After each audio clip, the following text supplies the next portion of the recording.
আপনাদের দেয়া মতামত গুলোকে আমি আমার সোনার মেডেল হিসেবে, সোনার মেডেলটা আমার গলায় পরাবার জন্য যেমন আমাকে মাথা নিচু করে মেডেল পরতে হবে হয়, আমি আপনাদের মতামত গুলোকে সোনার মেডেল মনে করে আমি আমার গলায় পরে নিলাম মাথা নিচু করে।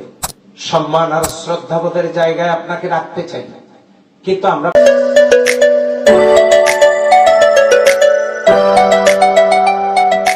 আমি আপনাদের সহযোগিতা চাই। এটা এই জন্যই চাই, এখন সহযোগিতাটা বড় প্রয়োজন। কেন?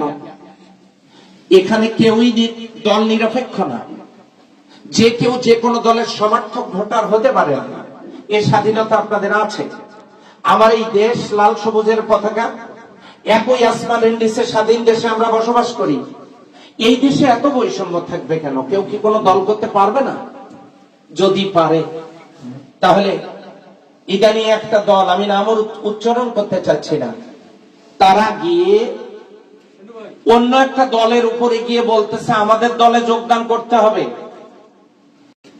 যদি যোগদান করা না হয় তাহলে আমরা পুলিশ পাঠাবো, আমরা ডেভিল হান্টের মামলায় ঢুকে দেব। কেন ভাই?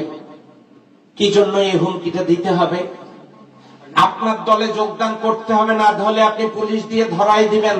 কেন এই কথা? এবং ইদানিং অনেককে ধরাই দেওয়া হয়েছে, অনেককে বাধ্য করা হচ্ছে দল করতে। এই কি ব্যক্তিগত স্বাধীনতা? আপনাদের কলমের খোসায় এগুলো উঠে আসবে বলে আমি মনে করি। ডেভিল হান্ট করা হয়েছিল অবৈধ অস্ত্র সন্ত্রাসীদের দমন করবার জন্য। তার মানে ডেভিল হান্ট কি এটা রাজনৈতিক প্রতিপক্ষকে ঘায়েল করা, অথবা একজন নিরপরাধ মানুষকে পুলিশের হাতে তুলে দেয়া, পুলিশকে ব্যবহার করা হচ্ছে কিছু কিছু গ্রেপ্তারের ক্ষেত্রে। আমি আপনাদের মাধ্যমে এরকম একটি বিষয়কে জাতির সামনে আনতে চাচ্ছি। যারা এই জাতীয় কাজগুলো করছে তাদেরকে আমি বিরত থাকার জন্য অনুরোধ করছি। সম্মানিত উপস্থিতি, আপনাদের পক্ষ থেকে যে মতামতগুলো এসেছে, নিঃসন্দেহে এই মতামতগুলো অনেক গুরুত্বের দাবি রাখে।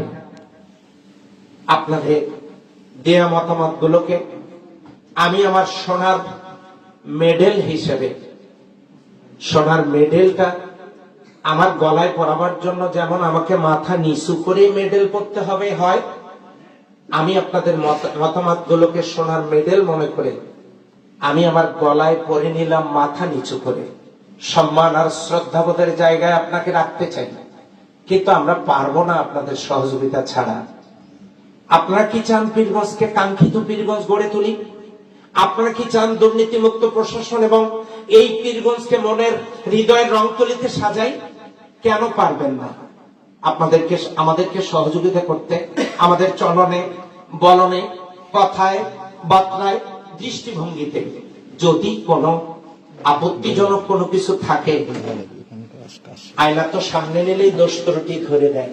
আপনারা না হয় আয়নার মতো আমাদেরকে সংশোধন করুন, আমরা কৃতজ্ঞ থাকবো। আর আমাদের ভাইদের মধ্য থেকে কেউ যদি কোনো তার ব্যক্তিগত মন্তব্যে আপনাদেরকে কষ্ট দিয়ে থাকে, আমি দায় এড়াতে পারি না, আমি যে দল করি দায় এড়াতে পারি না। আমি নিঃসন্দেহে এ ব্যাপারে দুঃখ প্রকাশ করছি। আপনাদের মাধ্যমে আমাদের জনশক্তিদেরকে জানাতে চাই, তারা যেন যার যে দায়িত্ব সেই জায়গার পদমর্যাদাটা দিতে কৃপণতা না করেন, তাদেরকে যেন স্বপদে সম্মানিত করা হয়।